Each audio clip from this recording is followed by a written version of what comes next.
How you feel about that fight? Is it even possible at a catch weight? There ain't no catch weight. You come up to 47. You're not even entertaining a catch weight. I'm a giant Gervonta fan. I think that guy is so unusual. Yeah. His style's so unusual, and his patience. If you do fight, what weight would it be at? 195. Oh, wow. So he would go all the way from 40 to 95? Yeah, I mean, it would be an exhibition. Okay. But, and so what does that mean? Is that 3-minute rounds? Yeah, 10 3-minute rounds. Joe Rogan and Terence Crawford step into the ring of analysis, breaking down the shocking announcement of the Jake Paul versus Gervonta Davis showdown. The unlikely crossover spectacle is going to stream live on Netflix from Atlanta's State Farm Arena, stirring controversy as Paul, a cruiserweight boxer, prepares to face the undefeated lightweight champion Davis in a catchweight exhibition marked by a staggering 65-pound size difference. Critics are calling it a freak show, and amid the backlash, Rogan and Crawford dissect what it means for boxing's integrity, legitimacy, and the sport's future. The first few rounds, he throws very few punches. He's just measuring. He's a computer, man. Yep. He's just getting the data on you, faking you, taking pictures of everything you do, and then like round 3, round 4, he starts to fucking just, and he's slipping, pop, pop, pop. He's got special power too. His power's special. And he's mean too as well, man. Yeah. Mean is a big part of it, isn't it? I think having that dog, being mean is like the biggest part in it, you know? You be a great athlete. One day you're gonna come across another great athlete. You know, it's who's got more dog in him. Jake Paul leveraged his influencer fame into a serious boxing career through high-profile crossover fights and business ventures. People are like so fucking insecure. Kind of lost myself in the whole entertainment world. And so when I found boxing, it gave me that like routine, that discipline. I got to like take time for myself in these boxing camps. And every day for training, I had to like meditate. And boxing gave me the ability to like reflect on myself and like realizing who I was and who I wanted to be. And that helped me mature. You get addicted to that validation from others. And that's something that I realized that I had to face. And like, why do so many people want clout? I'm not good enough. I need followers. I need likes. It's driving a lot of our generation because they're working so hard to get this external validation. Meanwhile, Davis built his legacy through dominant performances and world titles, establishing himself as one of boxing's most feared punchers. Paul, a cruiserweight at around 200 pounds, will face Davis, a lightweight champion near 135 pounds, leading to a significant 65-pound weight gap. 25 is at the next year, I'm out of it. After our second fight. You're out of it? Yeah. Care to elaborate on that? Out of the sport. After our second fight. Nah, no, I'm gonna win, bro. Nah, I could tell you my fights. Despite the backlash, Joe Rogan has consistently defended Jake Paul's legitimacy as a boxer. On his podcast, Rogan insisted Paul is a legitimate boxer, pointing out that nothing he's doing looks wrong and praising his clean, effective technique. He also noted that people initially mocked his view, but now people are coming around. If Jake Paul wasn't Jake Paul, if he wasn't this YouTube guy, he was just a boxer, and you see a boxer knock out the former UFC welterweight champion, not just the former, but one of the best ever, knock him out with one punch like that, like, oh man, have you seen this Jake Paul dude coming up? He's fucking for real. Because nothing about watching him fight, to me, screams like he's in over his head. Nothing.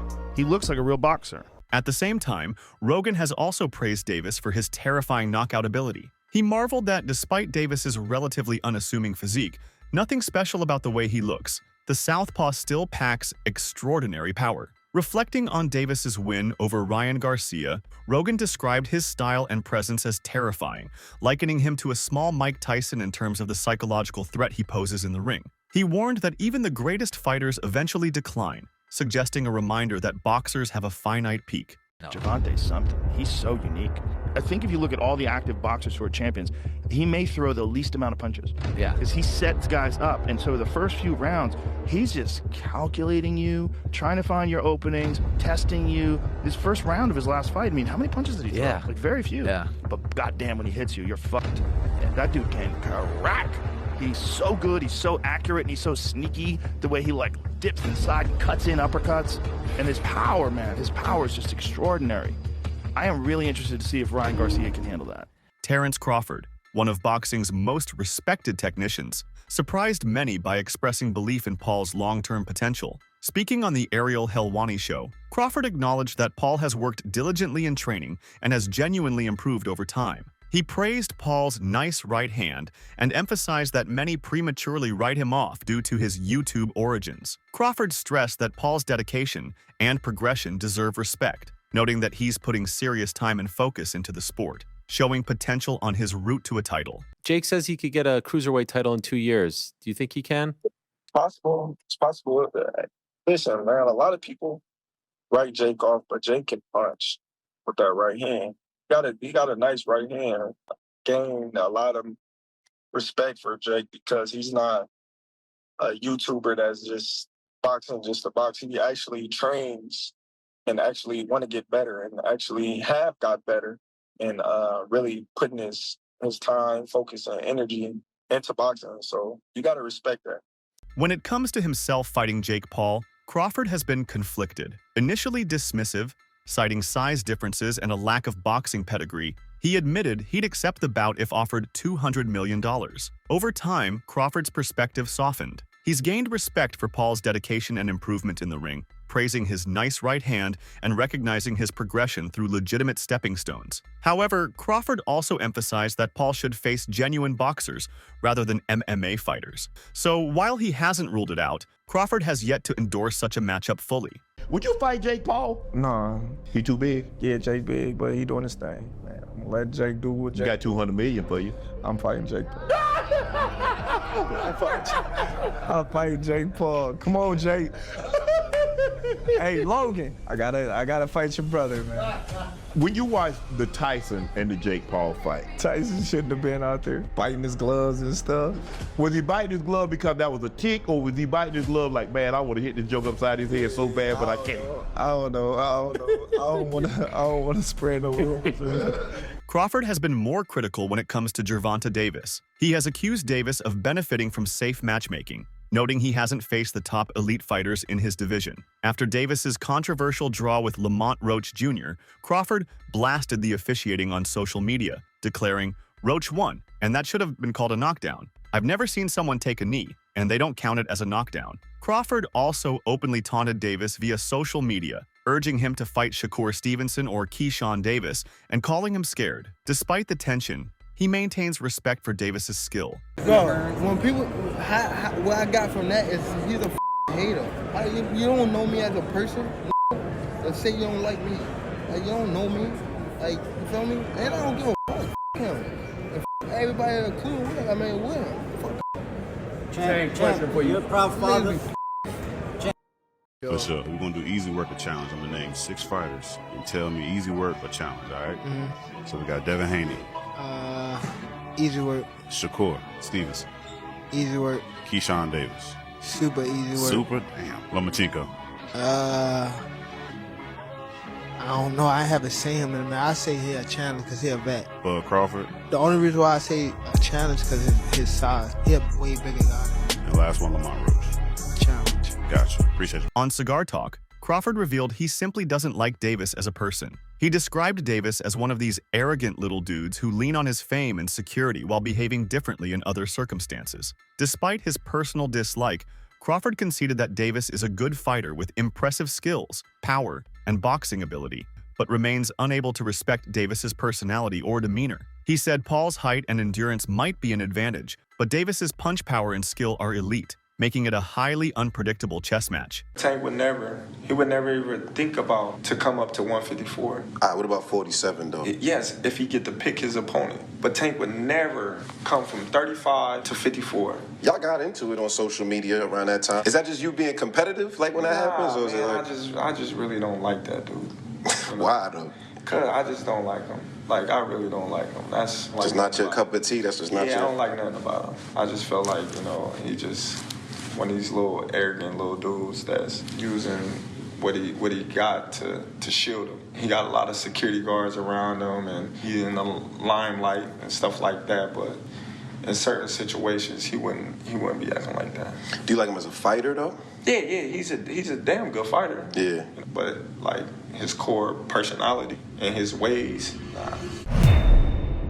Following the announcement, Davis promoted the fight with a flashy highlight reel showcasing both his and Paul's knockouts. The accompanying caption teased fans with a hint at the forthcoming showdown in Atlanta, signaling excitement and anticipation for the clash. Meanwhile, Jake Paul leaned into the spectacle, embracing the chaos of being the bigger man while marketing the fight as another chance to silence doubters. The announcement drew strong reactions across the boxing world. I text that ass. Tell them boys to give me 150 M's. I'm coming. You know what I mean? When I start streaming out that, yeah, talking that, stop it. Knock it off, cuz. Stop it.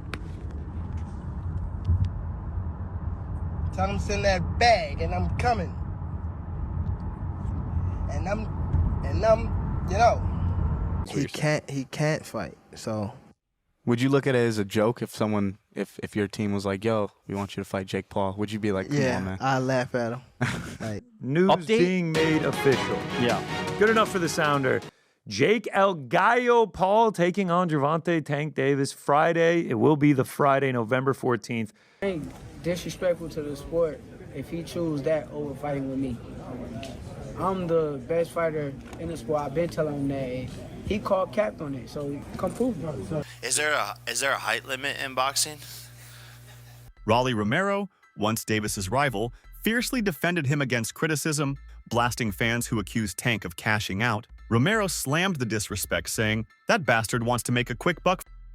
He added bluntly, if he wants to be on that level, then he should do it the right way. When asked what he would do in Davis's shoes, he said he would put them on their knees. Despite their rivalry, Romero stood up for Davis. Bro, you can't be mad at somebody for doing what they feel is best for them. Will it impact Tank's legacy if Jake Paul were like to beat him or even like knock him out?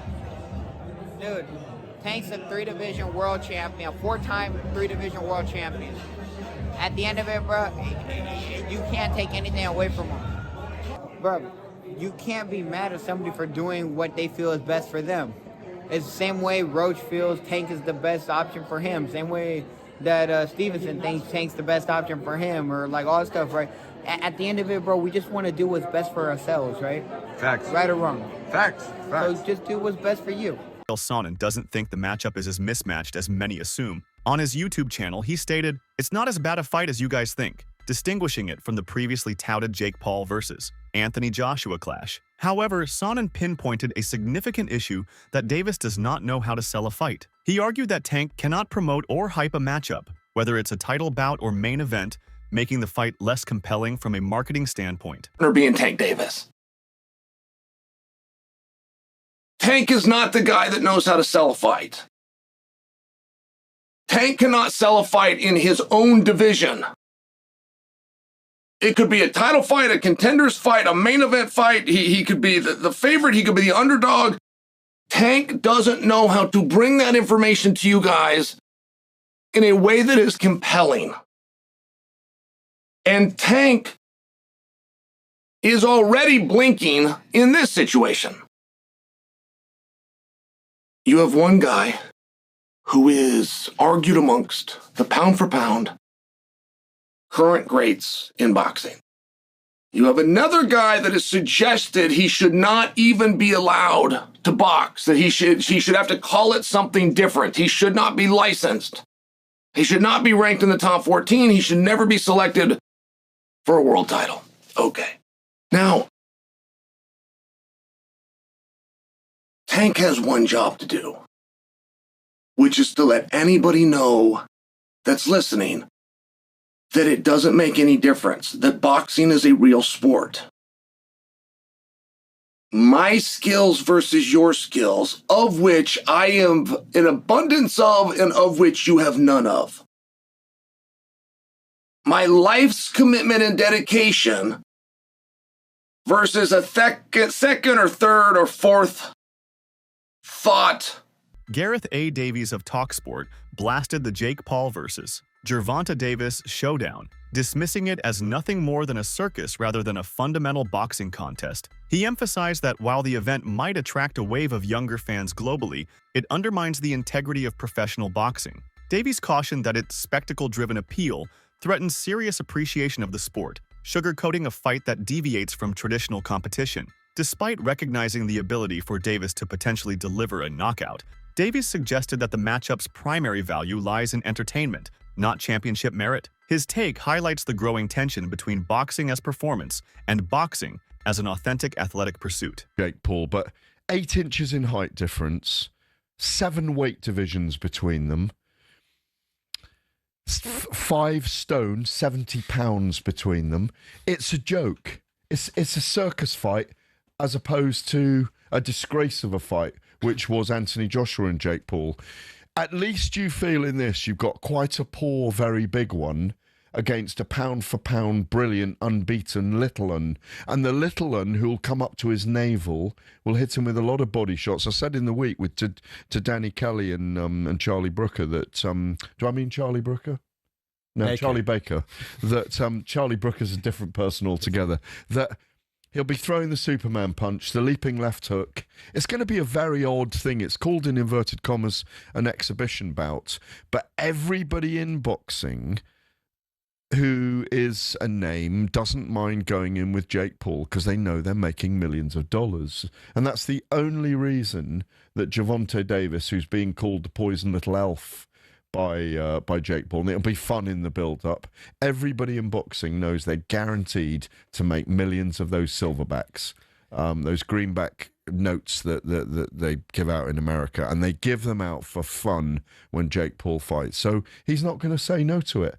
But can you pick a winner in that fight? I don't want to. I don't want to. Listen, no, it's difficult. My reaction to it, and we're going to have an extensive conversation about this a little bit later. Antonio Tarver admitted skepticism about how the mismatch between a much larger Paul and defensively explosive Davis will play out. He questioned whether Davis would simply be swinging punches or be able to box smartly on the outside against the weight advantage of Paul. Tarver expressed concerns that Davis, after securing a massive payday, reportedly between $30–40 million for the Jake Paul exhibition, might lose motivation to face top-tier competition. He warned that choosing spectacle over substance could tarnish Davis's legacy and deprive boxing of his prime years in real, high-stakes matchups. Tarver stressed that the sweet purse might shift Davis's priorities away from genuine competition and harm the sport's integrity. It would just be sad that if Tank Davis' boxing career, real boxing career, championship is over because, of the Jake Paul fight. It would be sad for boxing.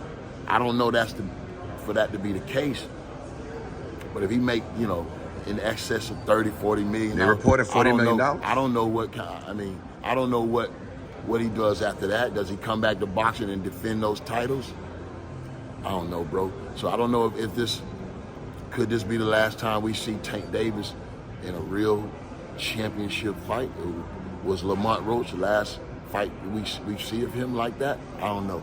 But if it is, that would be a tough pill to swallow for boxing fans. Many fans have slammed the bout as a spectacle rather than a true sporting contest, criticizing the severe weight difference and dubbing it a weight bully event. Accusations include avoiding serious opponents like rematches with Roach or fights with Stevenson, framing the matchup as selling out for cash. The general sentiment is that boxing's integrity is at risk, with concerns that it's drifting into performance art over athletic competition. Still, a minority admit they'd watch purely to see how it unfolds, entertaining chaos perhaps, but little else. Quite surprised because it sounded like Jake Paul and Anthony Joshua was getting closer and closer for January. However, there have been rumours of Gervonta Davis versus Jake Paul in the past. I think with Gervonta Davis's kind of legal problems in the last month or so and rumours about his retirement, I don't think it's a massive shock that he is taking this Jake Paul fight if it is going to go ahead, purely for the reason that it's a lot of money for maybe not the most difficult job that he's going to have in his career. So it's a strange one, but yeah, it's just another kind of day in the sport, really, isn't it? This doesn't do anything for Tank besides put money in his pocket. And I'm not blaming him. I'd probably, maybe I'd do the same thing if I'm Tank. But ultimately, Tank has said many times that he's just trying to make his money and get out of the sport. And a lot of the times people ask him, don't you want to fight guys that are champions and whatnot. And Tank has said, you know, belts don't matter. And to an extent, you know, boxing has become so saturated with belts to the point where, yeah, belts don't really matter as much as they did. Who do you think takes the win, Jake Paul or Gervonta Davis? Drop your predictions in the comments.